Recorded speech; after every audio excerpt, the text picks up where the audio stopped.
So, hello, hello, hello, and welcome to Conscious Woman Being, the podcast conversations with extraordinary individuals.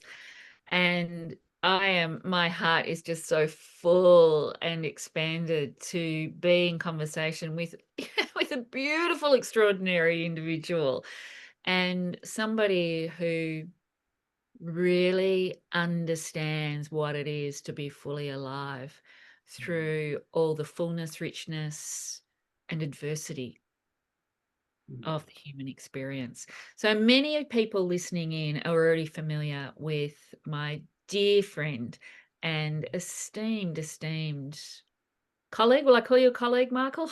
Michael Stone. And so welcome, Michael. Thank you so much Thank for you, being. Dipika. I'm already in tears being with you here, so it's just so delightful. We haven't been together for a while, and I'm just so happy to see you. Yeah, yeah. And you rightly pointed out that it was time to hit record and get started because we were just naturally going down deep into the cave where great conversation um, lives, into the cave of being. Michael, look, I just want to firstly congratulate you on writing your story, on publishing your book, of which I'm going to let you introduce and speak to. But I just wish to beforehand invite people listening to really take a moment and just be present to the fact that this is a story of Michael's lived experience, and the themes in this story, whilst part of the human experience, are deeply challenging in ways that you could never imagine and probably pray that you would never have to live through.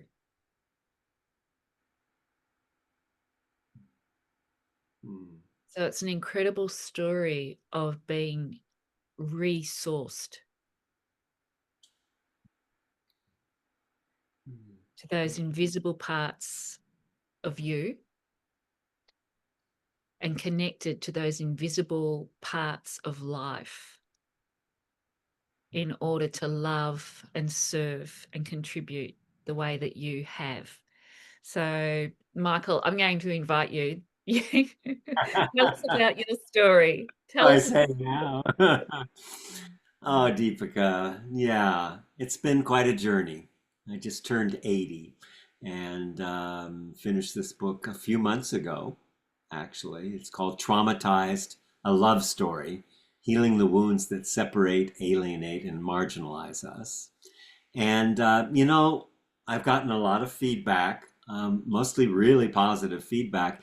But the one thing that people continually say is, I thought I was reading a book about you and your story, a memoir. And when I got done, I realized I was reading a book about me. And I cannot think of a better, and I hear that over and over again. It starts out a little heavy because I had a pretty heavy, early experiences, which I'll talk about a little bit just to give you a background and reference. So both of my parents were in the military, stationed in Pearl Harbor at the bombing of Pearl Harbor. My father was a fighter pilot, and my mother was in the Women's Air Force, assistant to the commander of the Pacific Fleet, actually. And they were right in the middle of the bombing, and it had a huge impact on both my parents. My father basically shut down, completely went inside, partly because my mother was very mentally impacted by it, probably delusional with all the things that happen. She, for 2.5 years, would do things that would try to kill me. She would put a pillow over my face when I cried, or my father or grandfather had to take a knife away from her a couple of times. She really had a combination of um, this OCDC or whatever it was that she had wasn't really named in those days. It was just shell shock. And at 2.5, I found her hanging. And that was the start of my life. And my father was absent, and he was selling whiskey on the East Coast, and I was, farmed around to wherever they could find a place. And my father, I was with a family for almost 2 years, which I'm told was pretty, wonderful family. When I met them later, they said I was very happy there, but I was probably so disoriented. And then at 3.5, my father remarried his first wife, who he divorced in Hawaii to marry my mother.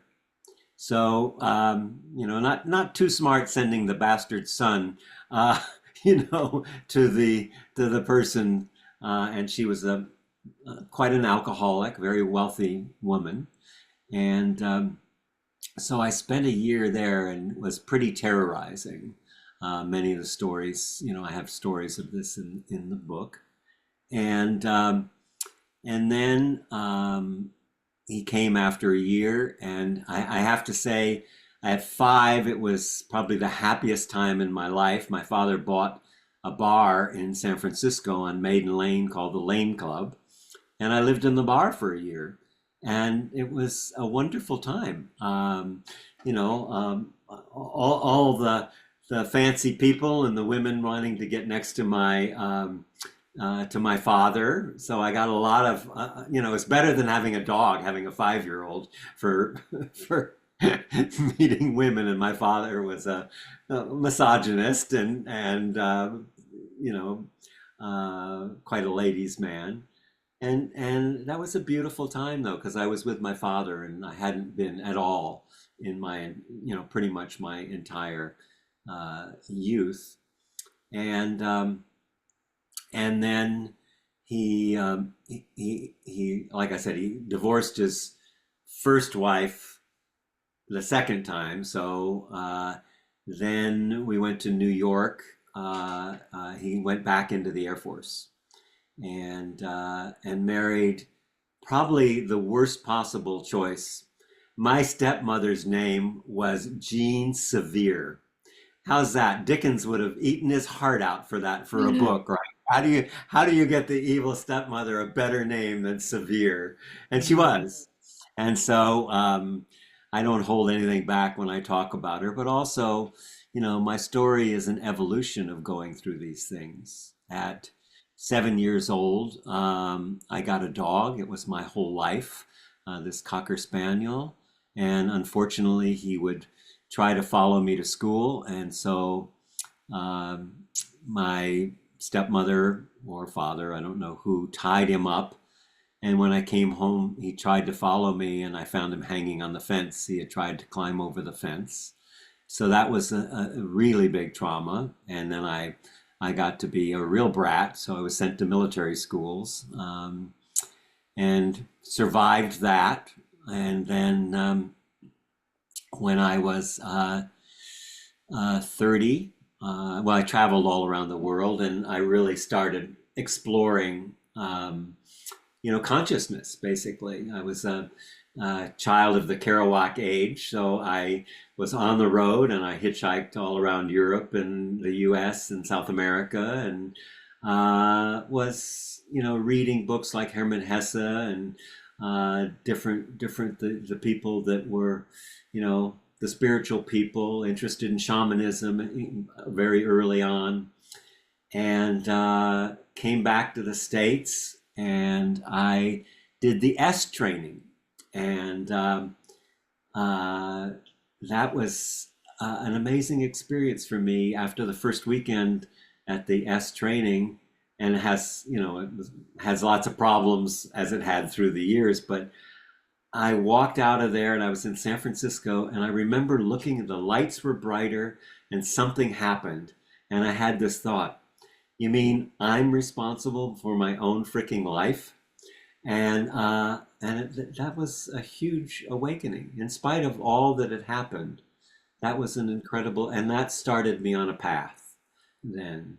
And I couldn't get enough of, learning about spiritual things. Most of it kind of superficial at first, just wanting to be happy, wanting to have a successful life, and but was more grounded. And then I was married to an amazing woman, Sonia, and we had a child.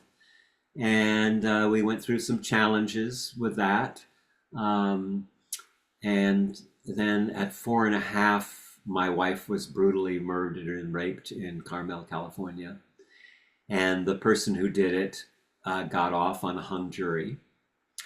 And so for 40 years, more than 40 years, I was living under the suspicion, not of the police, but of people who gossiped and believed that I had killed my wife. So here I am trying to do good things in the community, teaching 5 rhythms, doing organizational work, being a spiritual person involved, but there was always this shadow over my head. And a person who was a very political, high level person who I actually dated for a while, um, heard from someone that told them that I had, they believed them that I had killed my wife. I was a child molester and I was a womanizer. And this public person, the person she found out about it from, was not reliable and no one would particularly listen to her. But this person really put it out there in a big way in the community. And I finally left and moved to Canada. And I'm a Canadian citizen and American citizen. And I was living in Canada for 7 years. And things were really nice. And I had a great partner. And I get a call one day that says, "Hello, this is Officer Wilson. We're reopening the case on your wife's murder. We wanted you to know." 42 years later, I came back to the States, went through the whole trial, everything again, which was pretty brutal for both my daughter and I, who's now 47. And finally, after 42 years, they put him away with life without parole, cleared my name, even though for some people it didn't matter. But so, and I tell that story not to alarm but I tell that story because I'm relatively sane, and that if I feel that the things I've been able to integrate and what I've learned about trauma and what I have to offer from going through the healing of that wounding it is my medicine. It's my gift for the world. And I tell the story to say, no matter what happens, the soul can always handle it and can awaken from it. And so I became a trauma therapist, and I'm very passionate about getting people trauma informed, because we really don't. Trauma is the most misunderstood, misdiagnosed source of suffering on the planet. It's at the heart of every issue that we have. And so now I go around talking about and working with people at a somatic level. And I'd love to talk, about trauma as we do our show, and what it is and what it isn't, and how we can go about integrating trauma and creating more wholeness in our lives. And I see trauma as a spiritual path, literally. So I've talked a lot, so I'll throw it back to you a little bit, Oh, Deepak. thank you. Uh, Thank you. Yeah. And so trauma is a spiritual path in itself, is a love story, exactly. because it's, our story is our path to loving self, our path to embracing that which we really are. But there are certain images, I suppose, or we all have our own beliefs and assumptions and perceptions about what is trauma and what is traumatic to me. Maybe a different understanding as to what is traumatic to you. But, when you speak about trauma and the somatic experience and this deep visceral experience of trauma, my understanding is it interferes with the intelligence and the warmth in every cell of our being. So it has quality. that really impacts how we live. I would love for you, Michael, to, yeah, what is trauma? For you to Yeah, share. So what is that's a trauma? real basic and important question. So, trauma is an intelligence that's been evolving for hundreds of thousands of years. It's not a disease, it's not a pathology, and it's not something we want to get rid of. And that's one of the biggest problems is here's the trauma. We've already suppressed a part of ourselves to live through it. And now we want to get rid of it. We're suppressing the intelligence that can teach us the spiritual path. So trauma isn't what happens to us. It's what happens in us in a traumatizing experience. That's really important to know because if it were the trauma that was the problem, it happened. We can't do anything about that. It happened. But what happened in us, we can do something about. So what happens in a traumatizing event is that this intelligence of the nervous system washes over us and pushes down the parts of our essence that are impacted by the trauma effect, which is to help us keep surviving, to help us keep going on. And so that's the intelligence. And it ends up in the body as tension or as numbness. So it's not even tension or numbness, it's actually a verb. It's tensing and numbing. So when you have a traumatic experience and it gets pushed down, it doesn't stop tensing and numbing. It's like it costs chi dollars, I call it. It's like your refrigerator is plugged in and it's to keep the food cold, it's constantly running. Well, trauma is constantly running and it's using up our vital energy. And it creates anxiety and overwhelm. And 60 to 90% of all illness is a function of anxiety and trauma. And so there's the trauma event. There's the thing that happens in me, the suppression of an aspect of my essence, my soul gets pushed. That's what soul loss is. This is, by the way, part of what led me here, all my years of doing soul loss work in shamanism. I kept saying, what is soul? What happens? How do you lose your soul? How do you have a soul loss? So that was my education for 20 years before I got into the trauma work, was looking at it from that perspective and the impact. So there's the event, there's what happens in me, then there's the adaptation to that. So the adaptation is really an important aspect to recognize. So let's say that I have parents that are fighting all the time and yelling at each other, and I'm a little person, right? And I'm seeing this event is happening, and I look at it and I go, something's wrong. Because my soul knows that people are supposed to connect and love each other and recognize the connection. And here's the people that are my caregivers that I love are fighting. And I don't have a lot of separation. It's mother me or it's parent me. There's no separation. So I say something's wrong. Now, I never say something's wrong with my parents. My survival is dependent on them. When I say something's wrong, I automatically am saying something's wrong with me. That's the mother me in me. So that then is a wound that I have. Now, in order to self-regulate, I need to have co-regulation.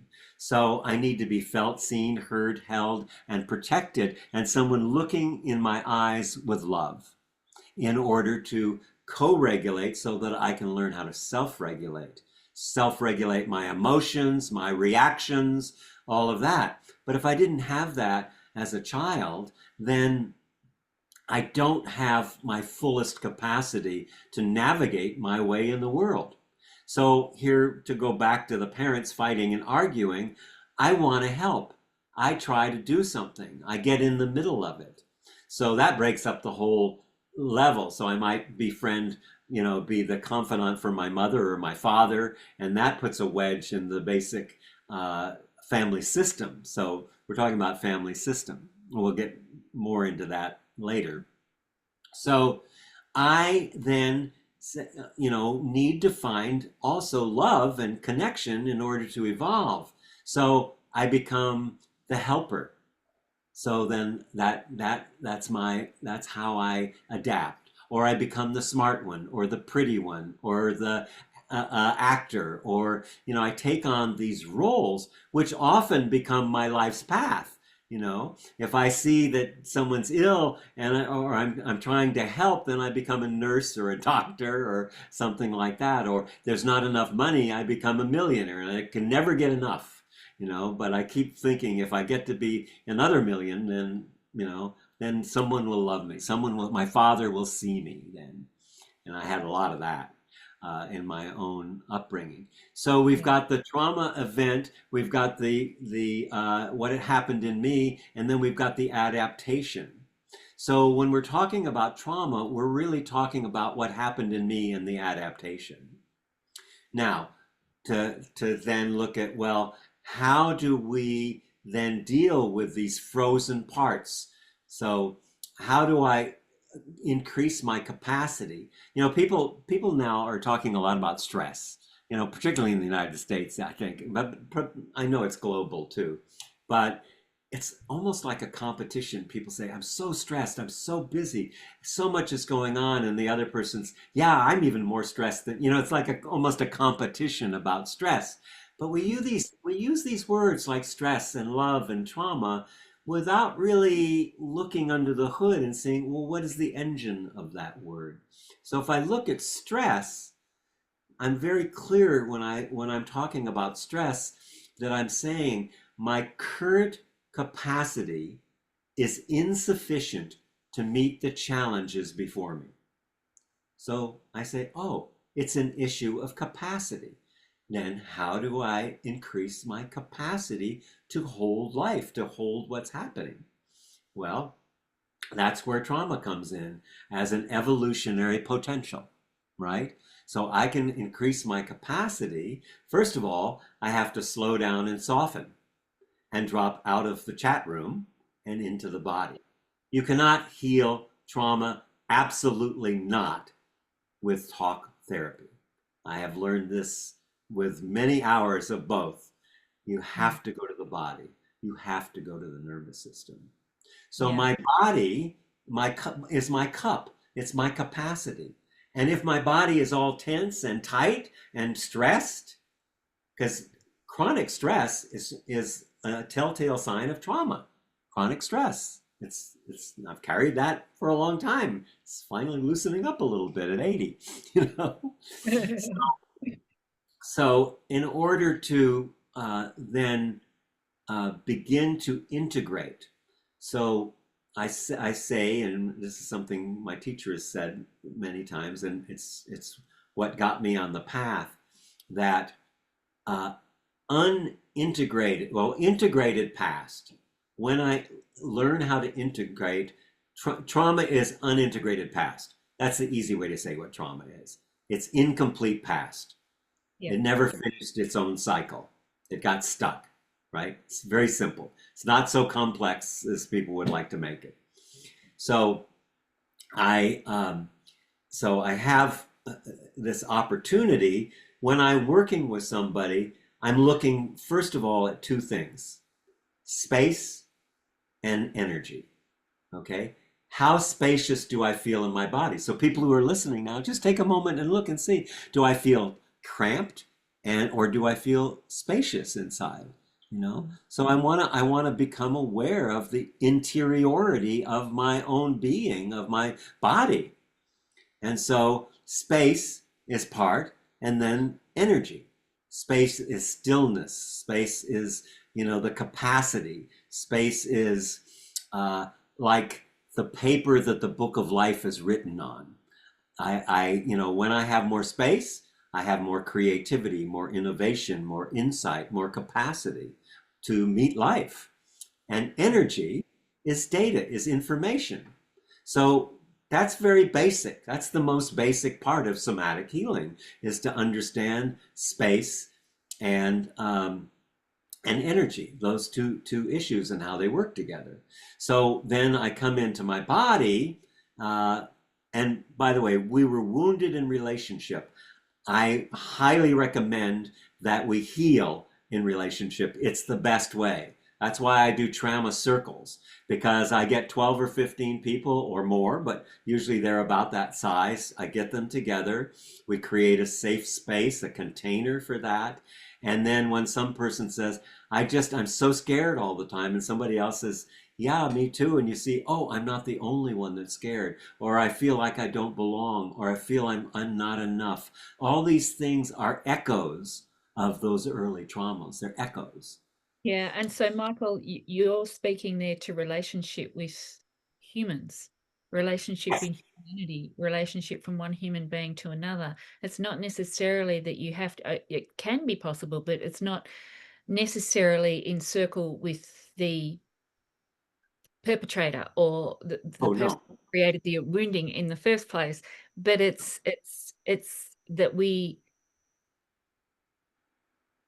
recognize and we have empathy and we have the experience of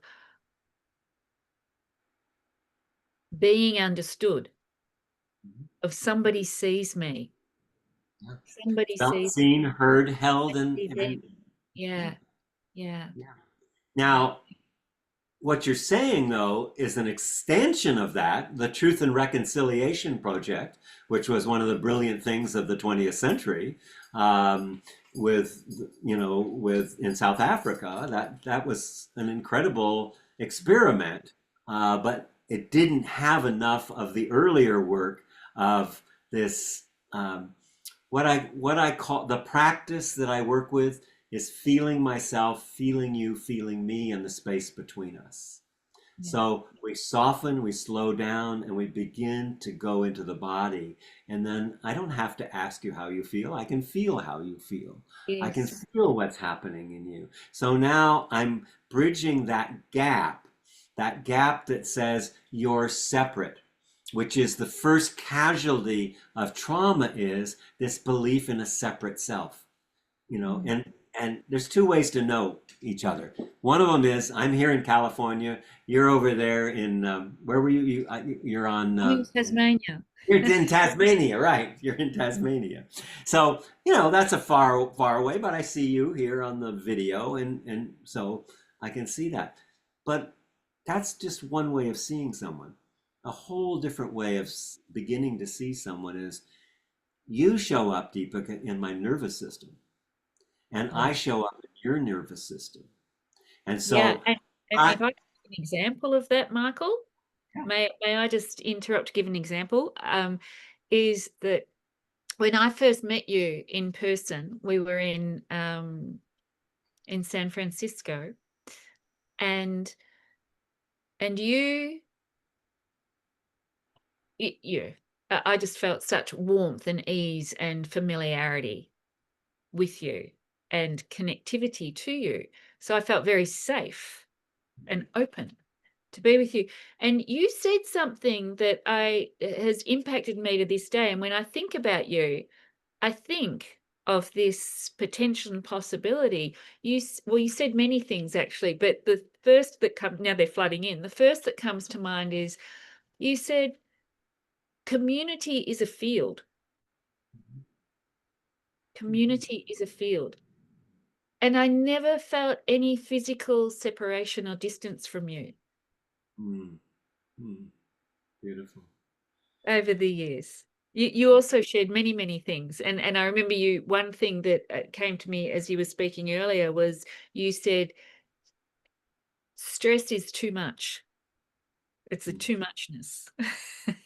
Yeah, yeah, Yeah, yeah. yeah. It's capacity. I've changed the words, but Well, if it the, feels too much, there's an unconscious belief, which everything you're describing, like in this intelligence of trauma, is the playground in which we get to experience having a human experience, but we form beliefs and assumptions in the wounding because it hurts. When it happens, it hurts like crazy. So therefore, yeah.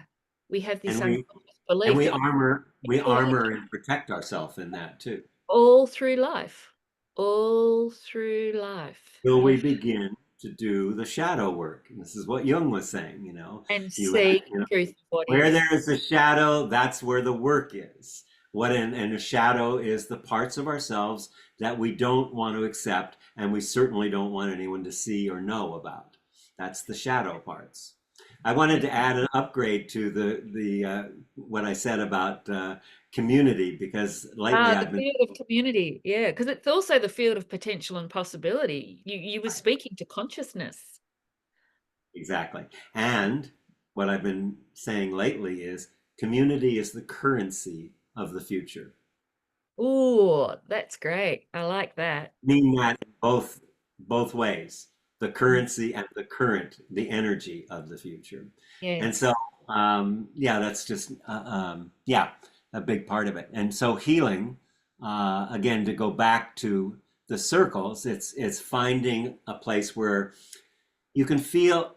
I create a safe space, but I always say I want you to feel safe enough so that there's always a little bit of an edge there. So I'm willing to take a little bit of a risk to share myself, to say, right now with what's going on, I'm really scared for the future of my children right now.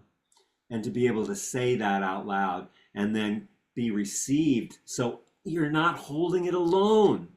You've got a group of people holding it with you. And it creates inner space and more energy.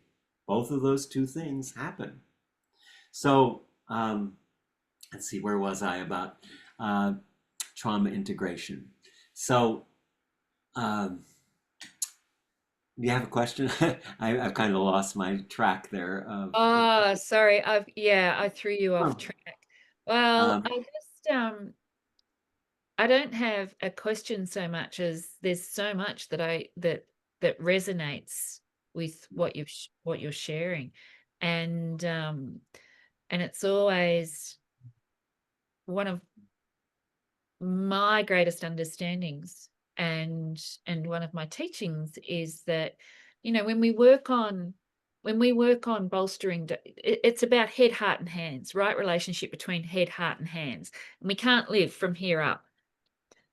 yeah, yeah, And when we come into the middle realm, the heart and lungs, then we're in the rhythmical realm, and this is where we're able to start to be more resourced yeah. and You know, experience this intelligence, whether it be of trauma, whether it mhm, be the intelligence of love, the intelligence of consciousness itself. And then this is able to move through and communicate with our lower realm, our metabolic limb system, which brings in engagement with right understanding, integration, and it also liberates our creative will forces so that we can use our hands and feet to be that which we are here yeah, to be. But we're either at any moment we're plugged into one of two things. We're plugged into this field of infinite potential possibility, that which we all are by nature, or we're plugged in to trying to resolve our identity, which is what we believe to be true based on our experience yeah, of the beautiful. woundings. So a couple of things I'd like to look at. First of all, relationships, okay? Because I said we're wounded in relationships, Yeah. and and we heal in relationships. So first of all, I teach a course called Relational Intimacy. Has nothing to do with my love relationship. It's my relationship to myself, to family, to other, to nature, everything. So the word relationship, I got I kept exploring relationship in different ways, and I realized there was something missing. And then I had this epiphany. Relationship is a noun. And a noun, as we all learned, is a person, place, or thing, Mrs. Smith. Remember that? Whatever grade we're in. A person, place, or thing. Well, how do you know that then? You can only know that this is my relationship. When I say this is my relationship, I've just killed something because all I've said is that this is who I've known in the past, but I've killed any future there. I killed the future because I'm only looking at my relationship as a static thing, as an event from the past. So um, when I'm talking about this, I'm much more interested in relating. How are we relating? Okay, because that's a verb. I'm really big on verbs. The same thing I was talking about the um, tensing and the numbing of myself.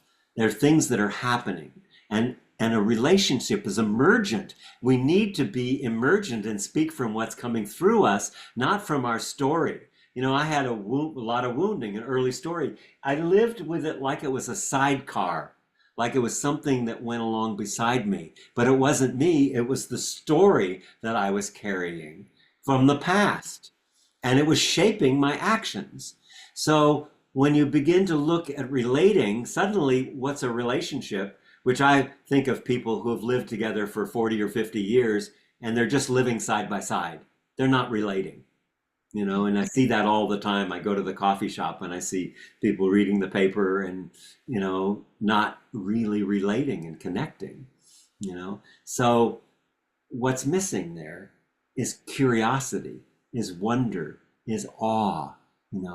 I often think of, we wake up in our relationships, we wake up in the morning, we're next to somebody, we go, "Oh, hi, honey. Oh, would you brush your teeth?" It's whew, it's kind of, I already know, or is the coffee on? It's kind of like this routine. But what if I woke up in the morning and I looked over at you and I said, "Whoa, who is this person? What amazing things will I discover about her or him this morning? I don't know who you are, and I'm going to spend the rest of my life finding out, even though I'll never fully know you." What kind of relationship would that be if I woke up that way and I lived into, I don't know who you are, and I'm going to spend the rest of my life finding out? That's a Michael, real. you're describing the Holy Grail because you are really, because you're describing what you're sharing is innocence. Yeah. You're sharing something that it makes no sense. It doesn't come in with a predetermined outcome of, or perception of this is how it is. It's just, Emergent. hello, whoa, It's emergent. Yeah. it's And it emergent. comes from the capacity of wonder and curiosity. And the more space I have, the more creativity, the more innovation, the more insight, the more capacity I have. If I can allow myself to soften, slow down, and open to the movement and the emotions that are happening in my body. Nothing needs to be fixed. You don't need to get rid of anything. If I say anything on this show, there's nothing to get rid of. It's No, it's like the guest house. It's like Rumi's guest house. Invite the sorrow in, invite the pain in, and they may tear your house apart, but they're here for you to grow and evolve. And trauma is the access to evolution. And when I break a habit or I do something different, that's an evolutionary act. The world has changed in that moment. That's yeah. amazing. Yeah, and Michael, just to touch on space, softening and slow down. When we clean up our inner landscape just a little bit, not by changing anything that's happened to us or how we relate, by just accepting that we're whole. We're whole, but can we actually look under the hood? Can we look down the shirt front and just be with the truth of what's even under there? What am I feeling? But space. You said earlier, like to me, space slows down. So this, I'm stressed, I'm busy, I'm running, I've got more on my plate than you, whatever it may be.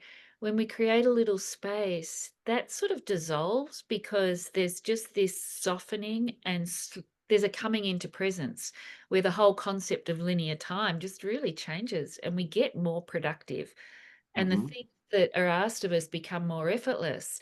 But you spoke about talk therapy not being the solution. Right. You've got to Right. bring it, get into the body. And for years, you have taught and practiced the art of 5 rhythms of like movement. Yes.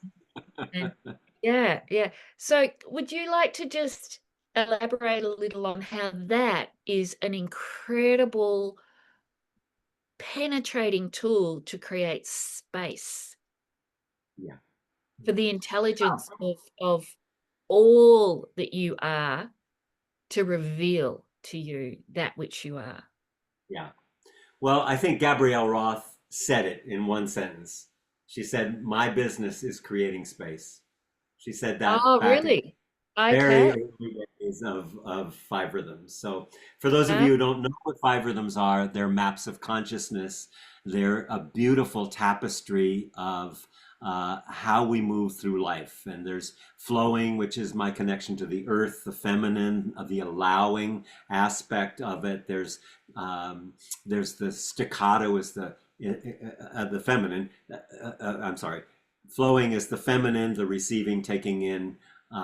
Staccato is kind of the passion, the fire, the outward movement, the self-expression.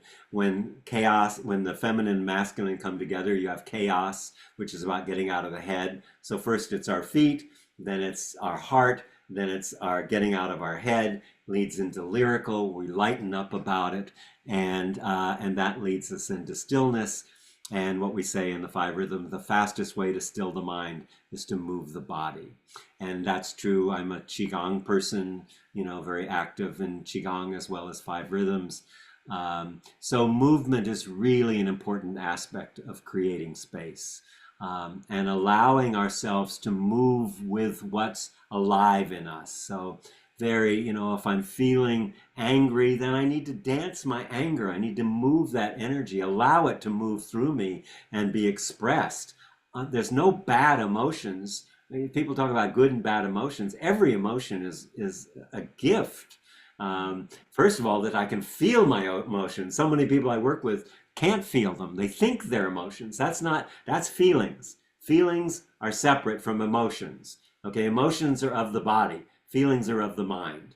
So, happiness is based on, oh, I finally got the woman or the man or got rid of them or whatever, but emotion, like that's happiness. But emotion is a joy. It's an upwelling. It's a walking through the forest and going, a tree. Wow. I'm filled with joy.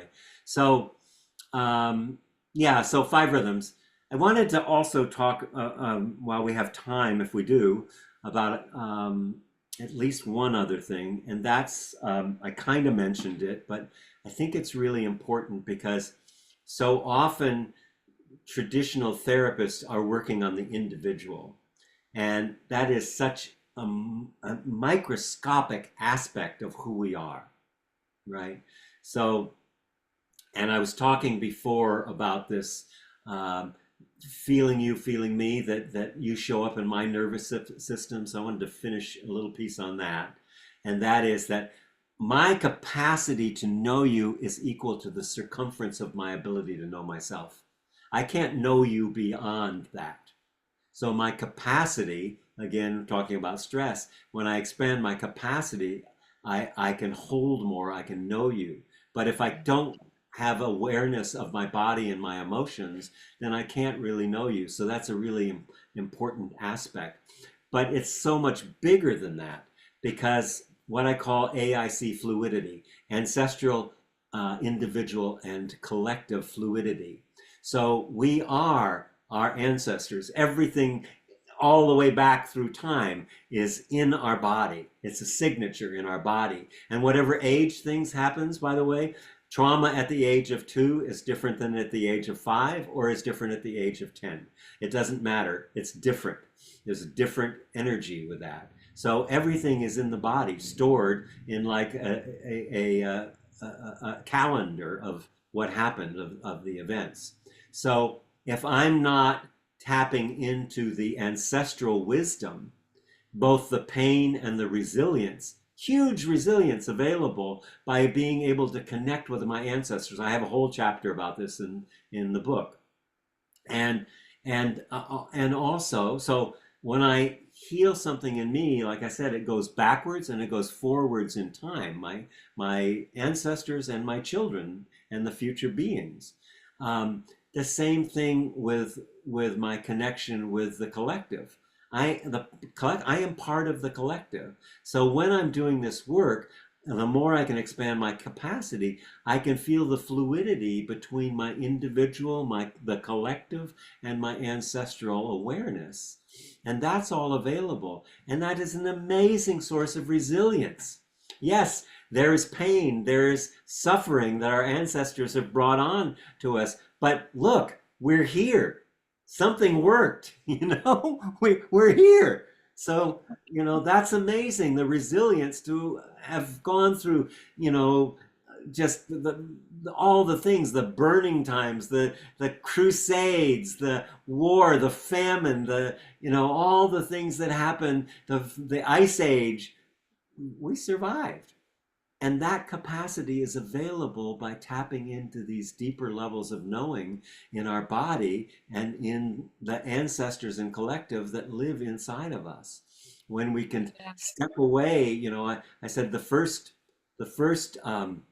casualty of trauma is separation.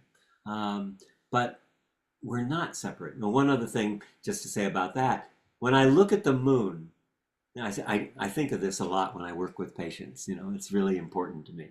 When I look at the moon, I sleep outside all summer. I love sleeping under the stars. I have a separate bedroom outside, and I look up at the stars, and I look up at the moon. I go, oh, look at that full moon. It's so beautiful. And I'm a moon child, and I can just feel my body. I can feel in my body, and I say it's such a beautiful moon. But we rarely say, yeah, and that moon right now is pulling my body in all different ways, is moving the tides of the world. All of these things are happening to me by this moon. And it's the same thing when you meet a person. When I meet you, the moon is moving in me. You're who you are, the feminine is moving in me, through me. And if I don't pay attention to that, and I don't pay attention to your ancestors, which are standing right behind you with their hands on your shoulders, there's this long V right behind you that I'm experiencing just by actually tuning in with you now. That all of that is resource, all of that is available. Every person is a resource for our transformation and our spiritual awakening. And so that was one thing I just wanted to mention. Well, we'll have to, there is so much to, and we'll end this episode here, but there'll be another. There is to be another. But you Can bring, I make an offering? Can I make a little offering? yeah. So I'd love to have people get my book and share it with people. Well, that's what I was going to ask you. Can you share with us what's the easiest way to access your book, and Yeah. also to access, because you teach programs regularly, you run all sorts of, events, and there are so many teachings and communities available that people Here's can. the one that's the best deal I've got. Okay, what's the best deal? I'm Bring not it. really a dealer, but this is the best thing. I love doing this. So I wrote this book, 3.5 years of my life, and now I'm doing the audio. But the book is available on Amazon, or even better, order it from your bookstore. Either one, it's called Traumatized: A Love Story. Let me just grab one. It's right here, and I didn't have it in front of me, but I Traumatized: have A it. Love Story by Michael Stone. And There it there we is. go. Woo! There it is. And so, if you buy the book and you send me just that you bought it or your receipt, let me know that you bought it. Every Tuesday right now, I have a book club. And if you write me, Michael at Well of Light, and show me you got the book, then you can join us. And every week I do every Tuesday. I don't know how that works in Australia. It's Wednesday. Tuesday Well, mornings, from 8 to 9 Pacific time. I'm not sure what time that might be, the middle of the night for you. It's going to be probably better for people in Western Australia. In Eastern Australia, you're going to be staying up late to do it, but that's okay. That's okay. It's Yeah. worth it. And I also People in record the Europe, for people listening in Europe and in North America too, just do the time. yeah. Yeah, figure it Yeah, out. so Figure it out. Yep. what I do is I do a deep meditation every Tuesday morning, and I then do a teaching from the book. And by the way, there's nothing linear about me, so don't think I'm going to start with the mother wound. Today we talked about fear, and I did a whole thing on fear and turning anxiety in a path for healing. I So love I that just you mentioned that, Michael, because you are so, the divine energy that moves through you, and there is nothing linear about the way that Shakti works. There is nothing linear. right, exactly. I'm way more feminine than masculine in that sense.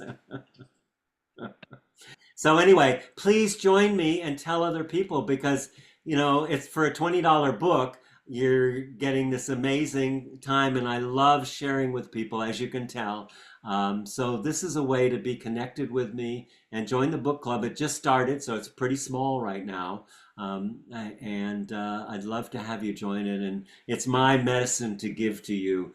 And even if you don't get it and you sign up, I don't I tape or record the meditation and the teaching, but then I shut the recorder off to create a safe space. So I actually do process work with people, which is really powerful. But you have to be there in person to do that part. But otherwise, you can just get the recording.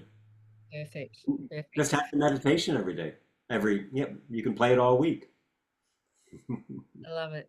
So Michael, fun to be with you. I love you oh, I so much. love you. I love you. It's so great to be in conversation. And thank you for all you are. Thank you for all you offer. Thank you for shedding a light on this incredible living intelligence that we misunderstand in relationship to the trauma. Yes. Yeah. Beautiful synopsis of the conversation. You know me, I'm all over the place, but I think that really says it beautifully. Okay, so much love to you. You too.